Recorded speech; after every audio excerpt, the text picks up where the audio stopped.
So WrestleMania 30 has come and gone, and I'm kind of a bit late on this one, but I really don't care because I want to talk about WrestleMania 30 because it's WrestleMania, and I got to watch it live, which is pretty cool. So let's just move on. And the opening segment between Hulk Hogan, Stone Cold, and The Rock was pretty cool. I kind of wish that Stone Cold would stun both of them at the end of it, but it was still interesting to see. And something like this just needed to happen at WrestleMania 30. Like icons of WrestleMania needed to be here at the 30th anniversary of WrestleMania, which I thought WWE kind of downplayed a little bit, but whatever, it's fine. The first match between Daniel Bryan and Triple H was pretty cool. Like I really wasn't expecting this match to be the first match on the show, but it made total sense. Triple H's entrance was interesting to say the least. It was basically kind of his WrestleMania 22 entrance, just a little bit different. And it was a good match. Daniel Bryan's a great wrestler, great worker, so it was great. And the next match was the Shield versus Kane and the New Age Outlaws.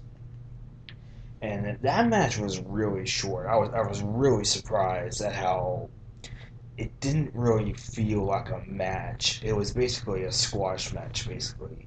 And really, all the competitors really deserved better than that. I was looking forward to this match actually because it was the Shield who probably are like the best thing going in the WWE today. So it was disappointing to see him just get like a 3 minute match, but whatever.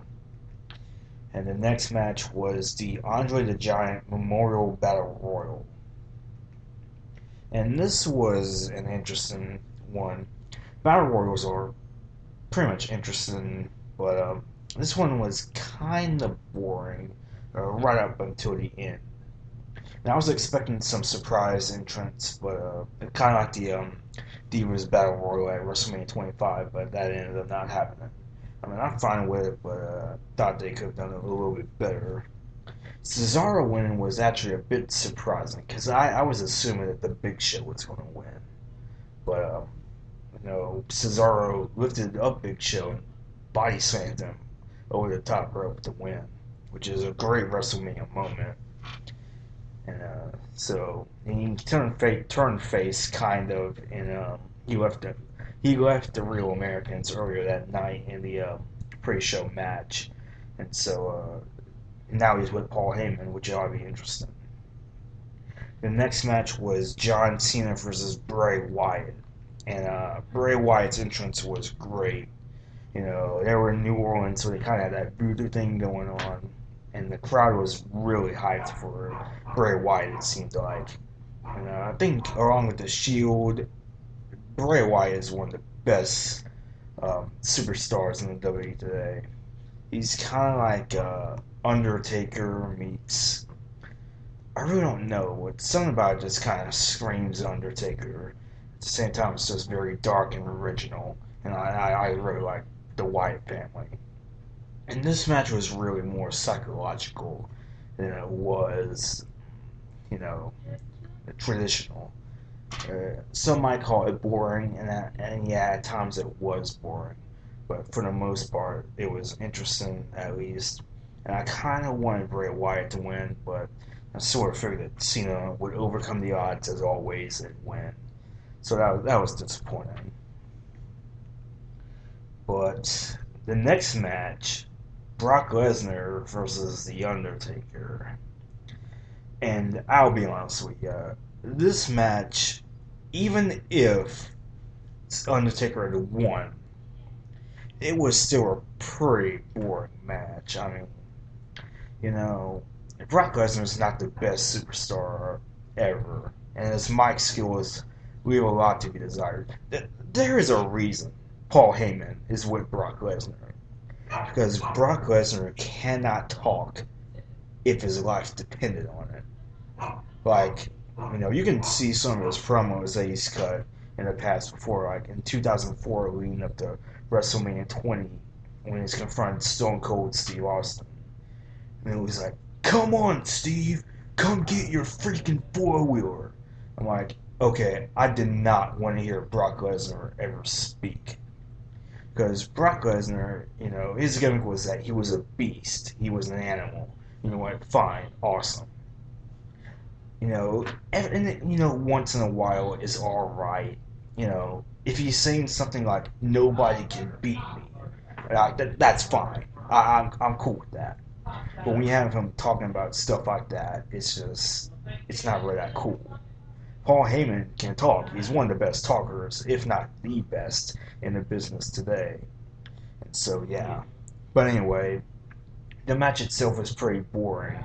And Undertaker was kind of moving a bit slower than usual. And this might even be his last match. I mean, I don't know. But the ending, Brock Lesnar beating The Undertaker, it left everybody speechless. Like, for a good minute or two, nothing in that arena was audible. Nothing. Like, it was so quiet in there. And, it was just interesting. I mean, I never thought that the streak would end. I didn't think it should have ended. And but if it had to end, why Brock Lesnar? It's a really random choice. Like, give it to like a young superstar who's going to be like the next Rock, the next Stone Cold, somebody like that. Not the Brock Lesnar who works maybe 2 pay-per-view dates a year and just comes back when he feels like it. Like, that's really not who you should give the streak to. But, if it was Taker's choice, then I definitely respect it. But it was just confusing to me. I don't think Undertaker's worked his last match either. I think he might come back for one more match, maybe a couple more, but no, it was just unbelievable. And so, and Brock Lesnar doesn't look like he's going to be coming back anytime soon, so all of that momentum is just wasted. Paul Heyman can definitely talk about how Brock Lesnar conquered the streak, and he's been doing that for like a couple weeks now.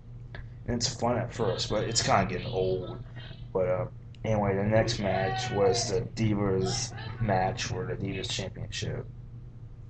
And it probably couldn't have come at a worse time.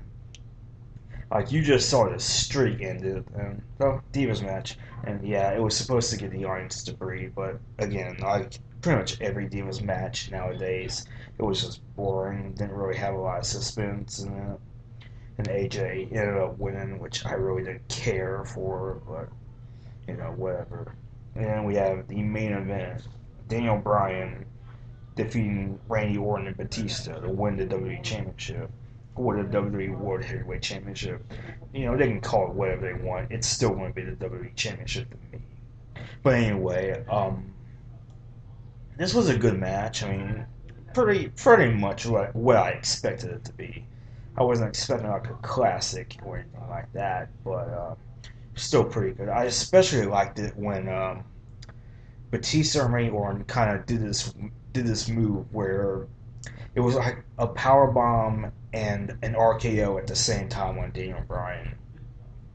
And like Orton kind of RKO's him, and Orton lands one of the monitors, and like his back is bleeding and all that. And it was just that particular move was really good, and it ended the right way. It ended with Daniel Bryan winning, which kind of expected that, but yeah, that was pretty cool. So overall, WrestleMania 30 was a pretty good pay-per-view. It was definitely better than WrestleMania 29, that's for sure. But it's just I still can't get over the streak ending. That was where if there was one huge mistake that kept it from being maybe a perfect show, it would be the Shield, and the Divas match. But other than that, all the other matches were pretty good.